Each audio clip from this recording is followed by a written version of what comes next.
A weekend of comebacks for the Boilermakers at Michigan State as Purdue prepares to come back home to take on Illinois this weekend at Alexander Field. Hi, I'm Kyle Charters, SID Ben Turner here, along with the baseball coach Greg Goff. What a weekend at Michigan State, Coach. Your team loses on Friday night and has to win a series in a little bit of a different fashion than what it has the two previous weekends. And then you fall behind on Saturday, so you've got to rally to get the win on Saturday, then you rally on Sunday to get the series. 3 weekends in a row with series victories. That's not an easy thing to do in the Big Ten, but here you are, you've done it, and the team is in pretty good shape. We are, we felt really good. We knew going in against Michigan State, they'd beat Iowa the weekend before, 2 out of 3 at home. And had some really good games, and we knew going in we had to play our very best, especially on the road, Kyle. And Coach Boss been there 18 years. I think a lot of him and their program and what they do. And so, really, had a great game on Friday. They end up hitting a home run there late to win it, and then Saturday getting down, early, which that doesn't really happen with Zach Erdman on the mound, and so. Man, to come back and to win that game, to even that series, was pretty remarkable. Yeah, big innings again were part of the story for the last week, going to the midweek game last week, and then Saturday. I mean, just big innings and rallies and scoring a lot of runs. It's maybe not always a pretty way to win baseball games, perhaps. But if you're scoring, it takes some of the pressure off some of the other aspects like your pitching. Right. The defense, was a little bit more questionable at Michigan State. Perhaps there are some factors with the field that influence that a little bit up there. But, man, if you score like that, it does help you out a lot. It does, and so the great thing about this team is that they just keep their poise. They just stay steady. We talk about playing 27 outs and just playing through the game and don't let the scoreboard dictate our emotion and what we do. And I thought Saturday was the epitome of that, to be honest with you. I mean, to me, their Saturday guy was really good. He's won every Saturday in conference leading up to that Saturday. And, man, for us to be able to score off of him and knock him out and get to the bullpen was really a great win for us. What is it about the personality, you think, of this team that allows it to not be rattled? I mean, it doesn't seem to be very affected by much of anything in terms of wins, losses, falling behind, rallying with big innings. It just seems to be pretty steady. Do you, put your finger on anything in terms of what it is about the approach? No, I think Coach Coach Serratos did a great job with those guys. He works extremely hard, him and Coach Brenham, and I think our guys have just bought into what we're asking them to do. But the most important thing for me is just staying confident and don't let the scoreboard, because it's easy. It's easy to get frustrated, you give up 7 runs, you have another big inning, here we go again. But our guys are really mature. I think that's probably the word I would use the most. Is that they're really mature and they don't give away at bats, especially as we get behind sometimes. I just think that they really lock in and really focus on just the quality at bat instead of just the result of the at bat. And I think we start stacking at bats together, and next thing you know, we get some guys on base, a couple guys get some hits, and we start getting close. And then that energy that they provide in the dugout has been awesome as well. Every inning counts, but the game isn't decided necessarily in the first 3 innings. And Saturday was a perfect example of that. To reel off 15 unanswered, when you're already lost the Friday game, that was quite something to come back and win that ball game. And I think it speaks to the way the lineup is really rolling. We got 6 regulars batting over 300 with a 400 OBP, so it's not really an easy spot in the lineup, it feels like, for a pitcher. And that really showed over the final 2/3 of that series, I thought. No doubt. In East Lansing. Yeah, it was. I just Ollie Binks, our leadoff guy, has been leading off up until this weekend. Got hurt. Broke his hamate bone, so he was out this weekend. So we were a little concerned about the run production there. But to have Avery Moore come in and step up this weekend and kind of been waiting his turn, kind of been in and out a little bit, got hurt. And for him to come through, to me, he had some huge at bats for us Saturday.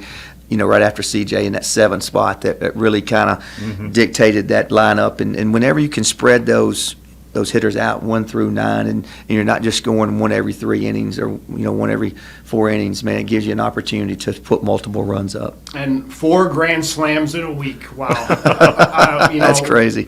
Every year we see something new, and that one is new. Already 6 slams for the season.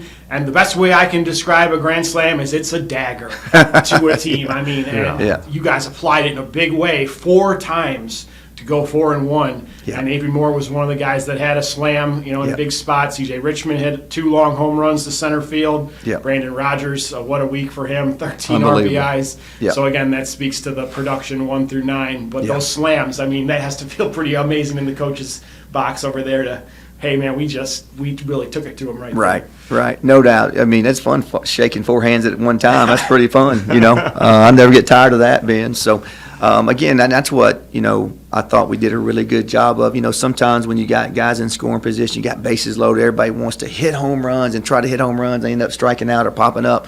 I thought our guys, again, all those home runs were line drives. Like, they wasn't hitting the bottom of the ball. I mean, I thought they did a great job of, again, not getting too emotional about it, didn't try to make too much of it. I thought they just put really good swings. They took some borderline off-speed pitches early in those counts and got into some positive counts and really made the pitcher pay for it when they come across the plate. 4 grand slams in a week. Sometimes hitting 4 home runs in a week is a pretty positive thing, but to have 4 grand slams is pretty incredible. You mentioned Brandon Rogers in his week, Big Ten Player of the Week. What a performance. B-Raj, as we know, is quite a showman out there. I know you being an old school guy, it probably drives you crazy a little bit, but man, when he's performing like that, it's just fun to watch, and to see him doing what he's doing offensively, and along with what he's always done defensively, has made him have just a huge impact for your team so far this year. It has. I can't say enough about Brandon, and from 1 year to now. Again, I said a while ago the maturity part of it. Man, he's had a phenomenal year, and one of the reasons why we had the success we had so far. And we're talking about the offensive things, but the play he made this weekend, again, off the wall. I mean, he's hit the wall about 3 or 4 times this year already. He just kind of solidifies that center field for us, and then just offensively, just to see him grow and mature into what I saw. I was the one that went and watched him and recruited him in the summer when he hit the portal. I went to North Carolina and watched him in the summer and really fell in love with him there. I felt like he would be a great piece for us to not only have some power but be able to run and do some things. And so, we went after him hard and we're thankful to get him. And just to see him, again, progress is really one of the main reasons why I do what I do and coach and try to help these guys develop into what they can be. Yeah, no doubt. It's got to be one of the greatest, I think, things as a coach to see a Yes. guy mature, like you said, and sort of turn that flash into production, Yes. too, which is what he's done Yeah. this year. A guy who has come in from day one and been productive for you is Sam Flores, who we'll talk to during the player spotlight here in a moment. But the lefty bat in the middle of the lineup, a guy who's played solidly at third base, but hitting better than 600 runners in scoring position, power, can go opposite field. Man, he's been great and was great again this weekend, leading the team in Triple Crown categories. Yeah. He's been a solid run producer in the middle of the lineup. He has. We've been very fortunate with Sam, kind of solidifying that 3-hole for us, and I think he makes people around him better. He's just a baseball. He's kind of a throwback guy, to be honest with you. He loves the game. He talks about the game all the time. I love coaching him, and so thankful that he's here and transferred in this past year. He's just been a pleasure to coach, and just so thankful. I knew he could hit. We just didn't know about the defensive part. Hit DH a lot last year or whatever, but I thought Coach Sherrod on him he has been really good at third base too. I mean, he's made some great plays, been diving plays to now go along with his offense. And so again, I think he has really raised the bar for our hitters. I think he's kind of that cornerstone, him and CJ and those guys in there, Aaron, just some mature guys that have played really well so far. Yeah, over a 980 team fielding percentage. The left side of the infield deserves a lot of credit when you're playing it that well. Plus the fearlessness that B-Raj plays with in center field. I mean, you can't duplicate that. Yeah. But what Flores and Boyle have done on the left side, with an assist from C.J. Richmond occasionally at first base, you definitely have to salute them. That's probably the underappreciated part, at least for Sam's game, of what he's brought to the table. And the pitchers benefit from it, too. Cole Van Assen pitched very well on Friday, quality start. 7 innings, only gave up 2 earned runs, even though Purdue lost the game. Right. But Jacob Bolin, man, wow. to what he has done in March, from where he was in that Texas trip, that it was like, I don't know, this dude's ever going to pitch again. To all of a sudden he's your best reliever. Shout out to Jake Kramer, obviously. But Boland has come in multiple times now and given you a chance to come back and win in a game that looked like he had no business being in. Sure, no doubt. I mean, he's another guy that really proud of, pretty, nervous when he first got here and got the ball in Texas. It's a hard game. It's a hard game, and at this level, transferring in from a junior college and only was a freshman, just a sophomore. It just took him some time to kind of get his feel of things, and for us to kind of figure him out too, as pitch calling, stuff like that with Coach Newman, and for him to sit out there and just have just a competitive spirit Saturday, Ben. I mean, if it wasn't for him, there's no chance of us coming back. He put up 5 zeros in a row. He gave us a chance, and man, our guys love him. I mean, he's that fun guy to have on the team, man. Everybody loves messing with him, and you never know what that guy's thinking or showing say. But to have him be so competitive out there and bring that spirit has been a big lift for us, for sure. The yin and the yang of Boland and CVA. I mean, those are pretty different characters. Yeah, they are. But man, they are both effective as right-handed pitchers, and I love to see that. I got to give Jake Kramer some love as well. In March, a win, 4 saves, 12 Ks versus no walks, and he looks the part out there. And just like Boland, he found his groove. No doubt. I mean, Jake has really come on and settled in. And again, another guy that took a little time to kind of figure things out and get the emotional part of things there. And boy, when he's stable mentally and competitive out there, it's fun to watch. And again, another guy that I can't say enough about Jake. I mean, I told him this the other day about just what he brings, not only on the mound, but just in our team and our program. I mean, he has helped us establish a great culture. Hard worker, wants the ball, not afraid of the light, and man, I just think a lot of Jake, and again, another guy that we are really thankful to be here. Guy that certainly is out there on the hill with a mission. And he knows what he's doing and wants to get it done. Illinois coming in this weekend, Alexander. It feels like two teams on a similar trajectory. I think Illinois has won 3 consecutive Big Ten series. This sets up for a big weekend as we near the halfway point of the Big Ten. You guys just have to keep it rolling. We always say if you win series, you'll be in the right spot come the end of the year. And you guys have done that so far this Big Ten series. And we'll have another opportunity against a quality opponent with a good RPI, one that you want to go out there and get 2 or 3 victories in. We do. It's a big series. Always is, from a recruiting standpoint to the Big Ten and things like that. Coach Hartlam, again, probably one of the guys that's been in the league the longest and established a great program over there. So, we'll have to play our very best. We'll have to be on our A game. They're playing really well, and so are we. So it should be a great series, and just want everybody to come out this weekend and support us and make Alexander Field a special place this weekend. We need you. No doubt. It makes a big difference. When the weather's nice and all the people are out there, it is an awesome place to play, I'm sure, and certainly to watch baseball series. It should be a good one this weekend. Thank you, Coach. Yes, sir. All right, let's take a break. We'll bring in Sam Flores coming up next on This Week in Purdue Baseball. Play championship golf at the Burke Boilermaker Golf Complex. Enjoy great food and great drinks at the new Pete Dye Clubhouse. And shop official Purdue gear at the Purdue Pro Shop. Experience it all now at PurdueGolf.com. Let's bring in Sam Flores to talk a little bit of baseball on This Week in Purdue Baseball. The 3-hole hitter and third baseman for the Boilermakers. You've had an excellent season so far. I think you can say that pretty fairly when you're hitting 600 with runners in scoring position. How are you doing that? If y'all wouldn't have told me that, I wouldn't have known that I was doing that. I think it's just trying to keep it simple. Obviously, being able to get runners in scoring position is a big deal, and just doing your job and being focused on that and executing what you need to execute there. And ball finds the grass, it just works out for you. But really, I just get in there and execute my plan and try to just do the job for the team. You've been inserted in the middle of the lineup for this whole season, mostly in that number 3 spot. It's interesting that you guys have so many lefties in the lineup, really as many as 5 at a time, right. But 4 in a row often times this season too. What kind of dynamic does that set up when you go, your 2 through 5 hitters are all back from the left side? Yeah, it's interesting.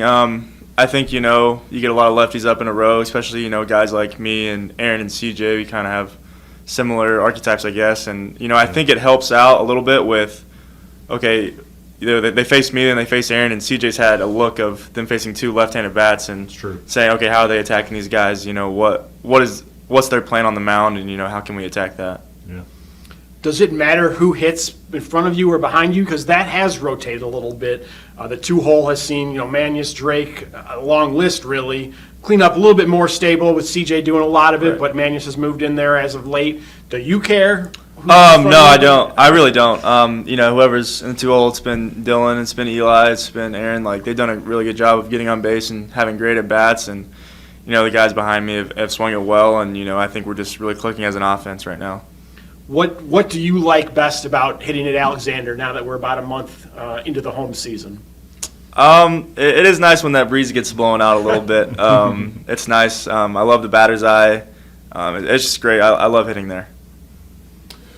So obviously you came in with a lot of expectations for yourself this season. Sort of what were you thinking when you arrived at Purdue, and how has all of that played out?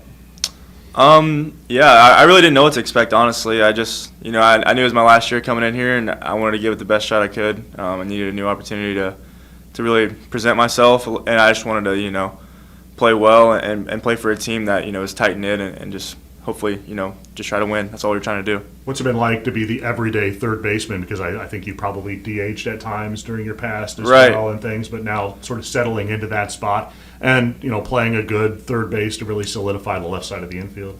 Right, yeah, it's been a challenge. Like, obviously, a lot of DH, a lot of first base last year at my previous school, and so, I think just taking every day as its own opportunity to get better and, putting your best foot forward every day and showing up with the focus to get better at your craft, I think that's the biggest thing. And just being able to be out there at third base and help the team win on that aspect is something that I've definitely taken a lot of pride in.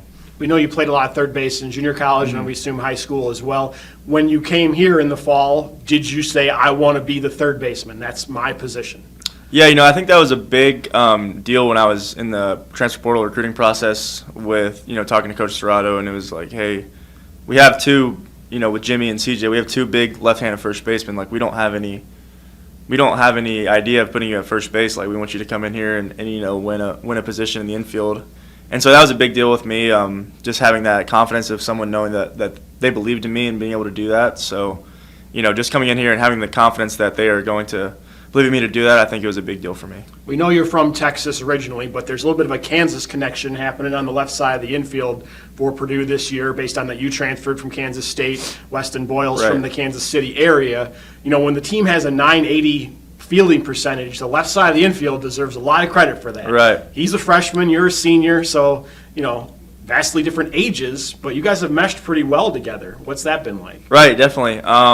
Weston's an awesome kid, and he's a competitor, and he has a slow heart rate, and he knows what's going on, and that's the biggest thing I've been impressed with him is just his ability to slow the game down and process and just make the plays that he knows he can make. And, it's awesome, especially outside of baseball. He's a great kid. He's got a bright future ahead of him, even though he's a KU basketball fan. How much love does C.J. Richmond deserve for his play at first base as well? I feel like he's vastly improved over there. Definitely. CJ's, even from August, CJ's made huge jumps. I'm really impressed with CJ and what he brings, not only from, just defensive side, but a leadership side and his just physicality and his presence is just amazing, and it's really, boosted the confidence of the infielders, I think. You guys lose on Friday night. You fall behind on Saturday. How is it that you guys have the confidence in the offense to feel like, man, even though we're behind here, we've been scoring runs in bunches.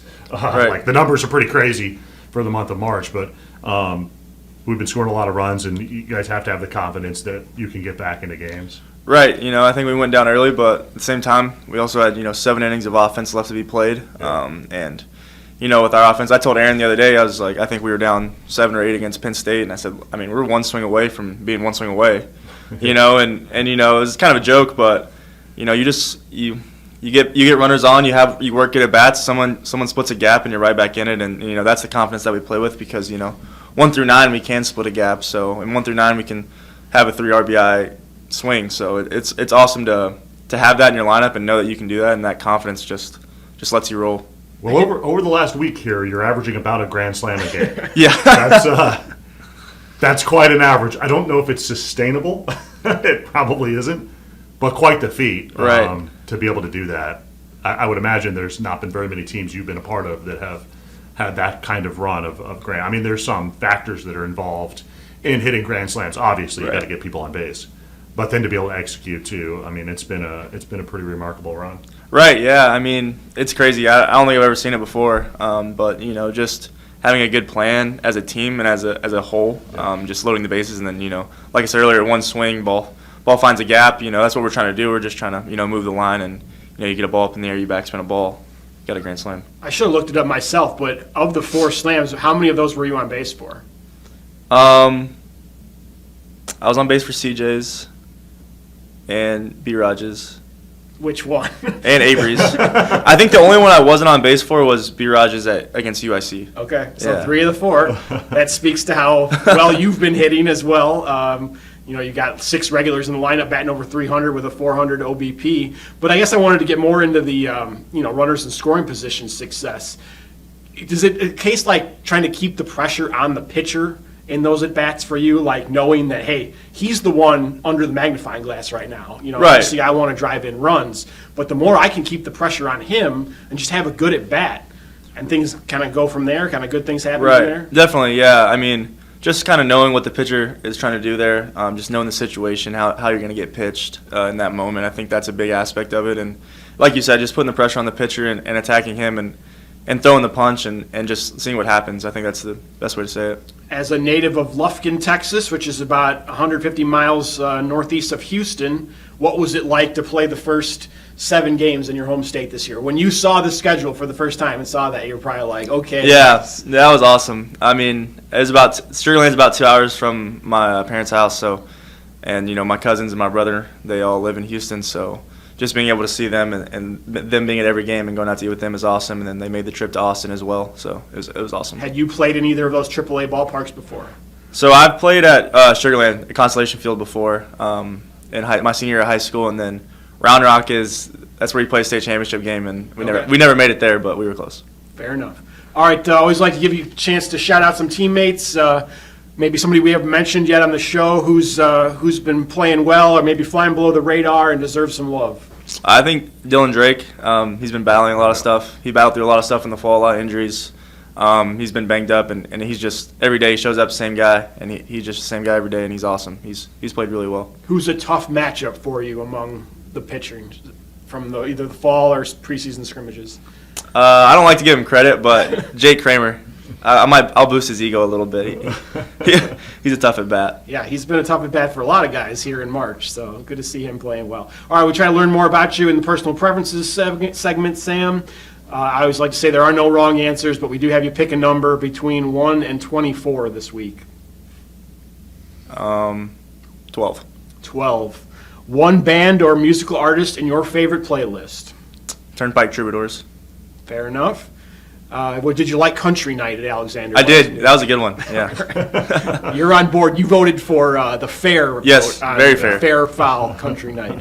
All right, so between 1 and 24, don't pick 12. 6. 6. Favorite professional stadium, any sport?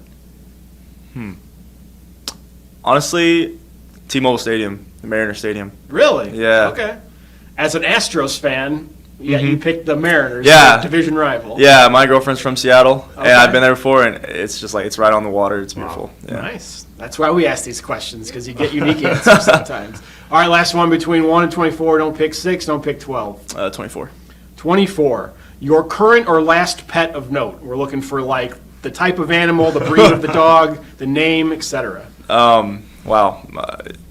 We have a lot of dogs. So, like in my lifetime, we've had plenty. Probably Is there a current one? Yeah, there's a current one. Bear.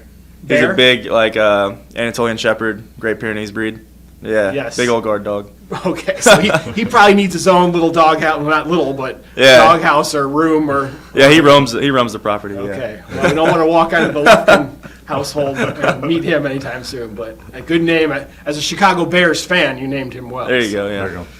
All right, before we let you go, I have one more question for you. You were inside the park home run Yep. Are you still winded from Yeah, that was home? that was Probably in hindsight, you really didn't have to run as hard as you did because you Yeah. just probably walked home. Yeah, that was a as it turned first. out. With all the grand slams, I completely forgot about it. Yeah, that was a first. That was wild. I kind of looked up and I hit the ball and I ran a second. I looked up. I was like, I don't know what's going on, and Coach Goff was just waving me. So I was like, all right. And yeah, I am still winded. Illinois this weekend. You guys obviously want to keep it rolling. The Illini have played well recently as well, having won 3 straight Big Ten series. It should be a great atmosphere at Alexander. How do you guys keep it going? Yeah, I think just the main goals: playing solid defense and timely hitting. I think that's control what we can control, and just know that we're never out of the fight. So. All right. Well, thank you. It should be a great midweek game and then a great weekend at Alexander as well. All right. That'll do it for this week. Podcast drop midweek every week as we get set up for Big Ten weekends. Sam Flores, Greg Goff earlier, Ben Turner, I'm Kyle Charters. Thanks for watching this week in Purdue baseball.